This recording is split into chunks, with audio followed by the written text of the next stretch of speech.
kita sebagai manusia bisa membawa secara tidak sadar, bisa membawa virus.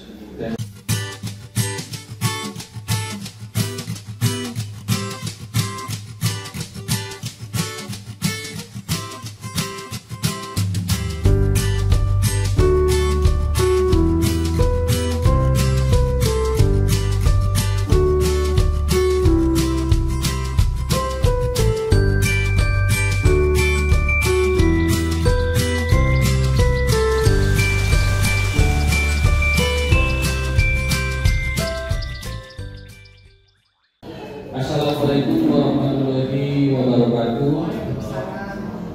Salam sejahtera untuk kita semua. Semoga kita dalam keadaan sehat walafiat. Alhamdulillahirabbil alamin. Allah Subhanahu wa taala masih selalu memberikan kita kesehatan dan kesempatan sampai saat ini sehingga kita bisa berkumpul dan bertatap muka dan bercerita atau ngobrol-ngobrol tentang PMK, penyakit mulut dan kuku. Allahumma sholli ala sayyidina Muhammad wa ala ali sayyidina Muhammad. Shalawat beriring salam kepada baginda Rasulullah sallallahu alaihi wasallam yang selalu kita harapkan syafaatnya sampai akhir kelak nanti. Nah, ini pada halaman pertamanya mungkin Bapak Ibu bisa menyaksikan di layar. Seperti yang kita ketahui, PMK atau penyakit mulut dan kuku akhir-akhir ini atau sejak bulan Mei merebak di Indonesia.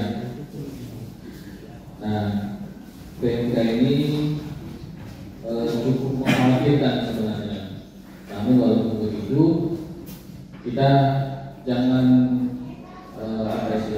jangan khawatir, karena ada penyakit, ada obatnya dan ada cara mencegahnya. Sehingga sesuai dengan permintaan Pak Kabid kemarin, Pak Kabid minta tolong untuk diceritakan kepada Bapak Ibu yang hadir di sini, kalau PMK merebak, apa yang harus kita lakukan atau peternak harus bagaimana. Makanya saya buat judulnya PMK merebak, kita dalam tubuh peternak di sini harus bagaimana. Nah, kemudian PMK, kita berkenalan dulu dengan PMK Bapak Ibu. Nah, tak kenal kalau di sini, kalau namanya penyakit, kalau kita biasanya tak kenal maka tak sayang. Kalau penyakit tak kenal maka kita tak bisa mencegahnya atau mengobatinya. Sehingga kita berkenalan dulu. PMK itu adalah penyakit mulut dan kuku. Ini kalau di kampung saya namanya food and mouth disease, bahasa Inggrisnya, atau FMD. Nah, ini PMK ini disebabkan oleh virus dengan famili Picornaviridae dan genus Aptovirus. Nah, ini virus. Nah, sedikit informasi, virus tidak ada obatnya, tapi bisa mencegah, ada cara mencegahnya. Nanti kita cerita cara pencegahan. Nah, virus ini atau penyakit PMK ini tidak zoonosis atau tidak menular ke manusia. Jadi Bapak Ibu jangan khawatir, karena tahu ada ternaknya yang kena PMK dipotong, dan atau kita tidak tahu kalau sapi itu kena PMK kemudian kita makan, jangan khawatir, itu tidak akan menular ke kita manusia. Nah, kemudian PMK ini bertahan dan berkembang di kelenjar limpa, kelenjar pertahanan tubuh dan sumsum tulang belakang. Makanya kalau daging sapi yang diimpor, daging sapi yang diimpor atau daging kerbau itu tidak dibolehkan masuk tulang-tulangnya, tulang sapinya dan juga kelenjar pertahanannya atau kelenjar limpanya. Kemudian ada pertanyaan, hewan apa saja yang bisa kena PMK? Nah, hewan yang kena PMK ini dibuat namanya hewan rentan PMK atau HRP. Nah, hewan yang rentan PMK ini adalah hewan yang berkuku genap atau istilahnya ungulatan. Dia contohnya adalah sapi, kerbau, kambing, domba, babi, dan lain-lain. Kata kuncinya dia berkuku genap. Nah, ini kemudian penyakit ini mortalitasnya atau angka kematiannya cukup rendah. Kalau di Indonesia angka kematiannya tidak sampai 5%. Kalau tidak kembali belum ada yang mati di PMK. Kemarin bisa sudah buka datanya, nanti kita akan tunjukkan datanya. Namun yang menjadi masalah morbiditas atau angka penyebarannya sangat tinggi, bisa 100%. Kenapa bisa penyebarannya sangat tinggi? Kita nanti cerita lagi. Nah, cara penularan PMK ini sebenarnya cukup kita harus perhatikan. Yang pertama, PMK itu menular secara kontak langsung. Artinya ada sapi yang sakit berkontak langsung dengan sapi yang sehat. Akhirnya sapi yang sehat terkena PMK. Itu dia kontak langsung. Ada juga kontak tidak langsung. Dia melalui perantara. Ada sapi yang sakit, terus kemudian misalnya ada peternaknya mengobati sapi yang sakit tersebut. Sesudah diobati, peternaknya tidak cuci tangan, tidak mandi, tidak ganti baju, langsung memegang ataupun menyentuh sapi yang sehat. Akhirnya sapi yang sehat ini terkena PMK melalui perantara manusia. Itu salah satu contoh yang kontak tidak langsung. Bisa juga karena peralatan atau sekop atau sepatu itu bisa. Nah, ini ada juga penyebarannya melalui udara. Dia menyebar melalui udara atau istilahnya airborne disease. Nah, ini melalui udara itu biasanya kalau PMK ini terkena di ternak babi. Kenapa bisa terkena di ternak babi dan menyebar melalui udara? Karena kalau PMK ini terkena pada babi, virusnya bisa bertambah atau berkali lipat sampai 3.000 kali lipat jumlah virusnya. Makanya sangat dijaga agar babi jangan terkena PMK. Karena kalau babi terkena PMK bisa penyebarannya bisa melalui udara. Nah, ini terkait kontak tidak langsung tadi, ini sedikit catatan. Ada saya dapat info bahwa kita sebagai manusia bisa membawa secara tidak sadar bisa membawa virus dan PMK ini. Nah, misalnya kita berkunjung ke kandangnya kawan kita, misalnya kita penasaran apa itu PMK, bagaimana ciri PMK-nya. Secara nggak sadar virus dari kandang itu terbawa melalui saluran pernapasan kita di hidung kita. Dia bisa menempel 24 sampai 48 jam.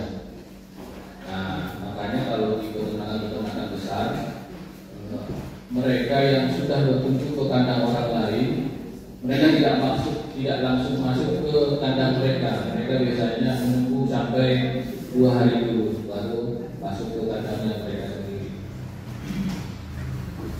Nah, kemudian ini ciri-ciri PMK-nya. Ini ciri yang spesifik.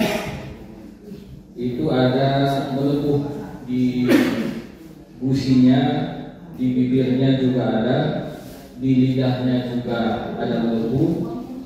Kemudian satu lagi yang paling spesifik di celah-celah atau di perbatasan kuku dengan kulit kakinya itu.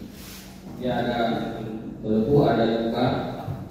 Nah, kalau betina dia bisa juga kambingnya itu atau kantong susunya itu juga bisa melepuh.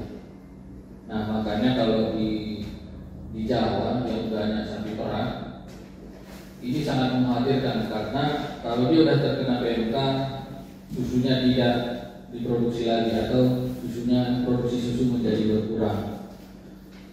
Nah, kemudian seperti yang saya sebutkan tadi, virus ini tidak ada obatnya, namanya virus. Kalau bakteri masih ada obatnya. Ini virus tidak ada obatnya, tapi kita bisa mencegahnya. Nah, kita bisa mencegahnya. Cara mencegahnya hanya ada dua, dan yang paling disarankan adalah vaksinasi. Kenapa biosecurity tidak terlalu disarankan? Itu karena masih ada tadi virusnya itu bisa menyebar dari luar udara. Karena walaupun itu tidak ada salahnya biosecurity dilakukan. Nah, vaksinasi ini kenapa dia disarankan untuk mencegah PMK? Dia vaksinasi ini merangsang pembentukan imunitas tubuh atau antibodi di dalam tubuh sapinya, sehingga vaksinnya udah masuk. Ketika ada virus PMK masuk, virus PMK ini menjadi lemah, sehingga sapinya bertahan. Sebenarnya ini sama dengan kita manusia waktu COVID. Agar kita tidak terkena COVID ataupun gejala COVID-nya tidak parah, maka kita disarankan untuk divaksin COVID. Nah, kemudian biosecurity ini dia adalah upaya-upaya atau cara-cara agar virus PMK ini tidak masuk atau tidak keluar dari kandang ataupun masuk ke dalam kandang. Nah, biosecurity ini ada 3 perlakuannya. Yang pertama isolasi, kemudian yang kedua kontrol lalu lintas, dan yang ketiga sanitasi. Kalau isolasi ini contohnya adalah mana tahu di kandang kita ada ternak yang sakit, maka yang sakit ini kita pisahkan kandangnya, jangan dicampur ke dalam kandang yang ada ternak yang sehatnya. Nah, kalau kontrol lalu lintas ini contohnya adalah ketika ada kendaraan yang masuk ke kandang kita, kendaraan tersebut kita semprot dengan larutan yang mengandung air yang mengandung larutan desinfektan. Nah, kalau sanitasi ini contohnya adalah kebersihan kandang. Kita jaga kandang kita agar selalu bersih. Nah, kemudian ini vaksinasi seperti yang saya sebutkan tadi. Kalau di zaman COVID kemarin itu kita divaksin agar tidak terkena COVID. Itu pun kalau tidak terkena COVID, gejalanya tidak separah kalau tidak divaksin. Nah, makanya di PMK ini virus PMK disebabkan oleh virus, makanya divaksin juga. Pak sapinya divaksin. Kemudian biosecurity seperti yang saya sebutkan tadi. Ini penyakit ini bisa masuk ke dalam kandang ataupun tertular ke hewan kita melalui peralatan. Nah, contohnya melalui air minum, melalui pakan, melalui kendaraan, melalui alas kaki atau sepatu, melalui peralatan, melalui angin, dan bahkan melalui peternaknya sendiri. Itu yang bisa membawa virus tertular ke ternak kita yang sehat. Nah, ini gambar yang di sebelah kanan. Nah, ini seperti yang saya sebutkan tadi, dibuat kandang isolasi. Kandang isolasi tujuannya adalah untuk menempatkan sapi-sapi yang kita lihat kurang sehat. Kita pisahkan langsung dari sapi-sapi yang sehat, kita pisahkan. Kemudian kita perlakuan, kita berikan obat. Nah, kemudian gambar yang kanan atas itu gambar sanitasi, kandangnya dibersihkan, bersih. Nah, kemudian yang di bawah kontrol lalu lintas. Jadi setiap kendaraan yang masuk ke kandang, baik itu truk, baik itu mobil pick up ataupun kereta roda 2, sebisanya disemprot dengan air yang mengandung larutan desinfektan. Nah, kemudian mana tahu ada sapi kita yang terlanjur sudah terkena PMK, apa yang kita lakukan? Yang kita lakukan adalah memberikan obat-obatan suportif ataupun obat-obatan yang berfungsi untuk meningkatkan kekebalan tubuh sapi atau ternaknya tadi. Nah, obat-obatannya ada herbal dan kimiawi. Nah, yang herbal bisa jamu, bisa kunyit atau kelawar, dan tumbuhan-tumbuhan lain yang bersifat imunomodulator. Ini mohon maaf Bapak Ibu, saya tulis di sini imunosupresan, ini salah. Tulisannya adalah imunomodulator. Imunomodulator stimulator maksudnya adalah makanan ataupun pakan ataupun tumbuh-tumbuhan yang dapat meningkatkan kekebalan tubuh kita. Misalnya contohnya jamur, kunyit, temulawak, terus banyaklah macam-macamnya. Kemudian obat-obatan kimiawi, bisa vitamin, bisa antibiotik, bisa anti radang, dan lain-lain sesuai anjuran dokter hewan ataupun mantri hewan yang ada di lokasi kita. Nah, ini sedikit catatan kalau untuk mengobati PMK ini, pastikan ternak kita harus makan sama kayak kita waktu zaman COVID dulu. Agar kita bertahan dari COVID itu, kita harus makan yang enak-enak. Nah, makanya di saat ini juga kalau sapi ternak kita terkena PMK, pastikan ternak kita itu mau makan, kasih makan yang enak-enak, kasih rumput yang bagus-bagus. Atau kalau perlu kasih konsentrasi. Nah, kemudian ini kerugian kalau PMK. Jadi kenapa kita harus memperhatikan PMK? Karena kalau kita terkena PMK, kerugiannya sangat banyak. Yang paling utama ekonomi. Yang pertama, produksi peternak menjadi berkurang. Misalnya sapinya menjadi kurus, susah gemuk, atau kalau yang perah, sapi perah, susunya berkurang atau malah tidak ada lagi produksi susunya. Nah, ini yang biasanya, yang kedua ekonomi, yang biasanya kita bisa ekspor, yang biasanya kita ekspor kambing domba ke Malaysia sekarang tidak bisa lagi.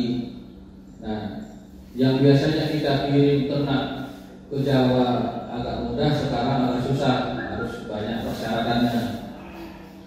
Sehingga dengan kata lain, dengan PMK ini pemasukan ataupun income atau keuntungan dari peternak menjadi berkurang, terhambat. Nah, kemudian ada kerugian sosial lagi. Nah, ini sesama peternak saling mencurigai.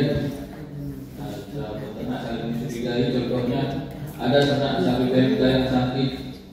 Nah, ada yang bilang pembina ini dari sini, disebabkan dari sini, akhirnya sesama peternak menjadi tidak kompak atau malah berselisih paham. Nah, kemudian ada juga berita yang tidak benar atau hoax di kalangan masyarakat juga peternak. Misalnya daging yang PMK dan sapi yang PMK tidak bisa dimakan, padahal kita tahu kalau sapi yang kena PMK masih bisa kita makan, tidak menular ke manusia. Siapa yang rugi? Peternak sendiri yang rugi. Karena kalau sudah begitu, peternak menjadi jual murah sapinya, padahal sapinya masih bisa harganya normal. Peternak jadi rugi akibat hasutan orang-orang yang tidak bertanggung jawab karena hoax tadi. Nah, kemudian kerugiannya lagi, kita manusia ini kan butuh pangan. Ini akibatnya ke kesehatan. Asupan pemenuhan makanan kita manusia menjadi terhambat, sehingga sumber pangan kita yang sumber protein juga menjadi agak terhambat di pasar. Harga daging menjadi naik dan lain-lain. Nah, lanjut ke bagian intinya. Sebagai peternak, apa yang bisa kita lakukan dalam menghadapi PMK ini? Yang pertama, kita jangan panik dulu, Bapak Ibu. Kita jangan panik. Nah, ini langkah yang pertama. Salah satunya adalah kita rutin membersihkan kandang dan peralatan. Paling tidak 2 kali sehari, sarannya 2 kali sehari, pagi dan sore. Kalau bisa, kalau memang susah pagi dan sore, sekali sehari pun bisa. Cuman pastikan bahwa kandangnya tetap bersih, atau setidaknya jangan ada kotoran yang menumpuk di kandangnya. Nah, kemudian buat ataupun siapkan fasilitas cuci tangan, sikat kaki ataupun bibit di pintu masuk setiap kandang. Nah, ini sebenarnya gampang ini. Ambil aja di sabu air di ember, terus buat aja sabun. Kemudian cuci sepatu yang mau masuk kandang, sekaligus cuci ember dengan sabun cuci tangan. Sebenarnya ini gampang juga. Baju dan sepatu khusus di dalam kandang. Jadi ketika Bapak Ibu mau masuk ke kandang, jangan pakai baju yang kita dari luar kita masuk ke kandang pakai baju lagi. Tulisannya pakaian kita yang dari luar itu jangan dibawa ke kandang, atau kalau bisa siapkan baju wear pack ataupun seperti itu di gambar ini, ataupun setidaknya seperti yang saya sebutkan tadi, baju misalnya kita pergi ke suatu kandang terus mau masuk ke kandang kita lagi, kalau bisa pakaiannya dibuka dulu dan kita mandi dulu. Kemudian jangan biarkan orang lain masuk ke dalam kandang tanpa didisinfeksi terlebih dahulu atau tanpa makanya ada beberapa kandang kita bilanglah kandang peternakan yang besar, makanya mereka kalau kita masuk disemprot dulu. Tujuannya adalah kalau kita masuk, virus yang kita bawa, mana tahu ada virus yang menempel di tubuh kita, virusnya menjadi mati. Nah kemudian hewan yang sakit pisahkan, tempatkan di kandang khusus atau kandang isolasi. Nah kemudian ini sebisanya, kalau ini paling disarankan ini, sebisanya kalau kita mau jual beli ataupun mengirim ternak ke kandang lain ataupun mendatangkan ternak dari kandang lain, sebisanya harus punya surat keterangan kesehatan hewan. Kenapa harus ada SKKH? Artinya dia sudah terjamin sehat. Karena saya yakin itu kawan-kawan dari dinas tidak akan mengeluarkan SKKH tanpa diperiksa dulu hewan. Nah, makanya caranya Bapak Ibu kalau ingin menjual ternaknya kebaikan bersama ataupun ingin membeli ternak dari luar, sebisanya harus pakai SKKH. Karena SKKH inilah jaminannya bahwa ternak itu sehat. Nah kemudian mana tahu Bapak Ibu ada sistem memelihara ternaknya itu sistem anon. Nah kalau bisa agak ditahan dulu angonnya. Kalaupun harus diangon, itu angonnya jangan sembarangan. Artinya angonnya jangan dicampur dengan ternak angonan orang lain. Sehingga kan seperti yang saya sebutkan tadi, kita nggak tahu kalau ternak orang lain terkena PMK. Kalau kita campur-campur bisa aja menjadi tertular dari ternak yang lain. Makanya kalau pun kita harus angon, pastikan bahwa kita angon tanpa bercampur dengan ternak yang lain. Kemudian berikan vitamin dan obat cacing rutin. Nah, vitamin biasanya sekali sebulan, obat cacing biasanya sekali 3 bulan. Nah, mungkin demikian Bapak Ibu.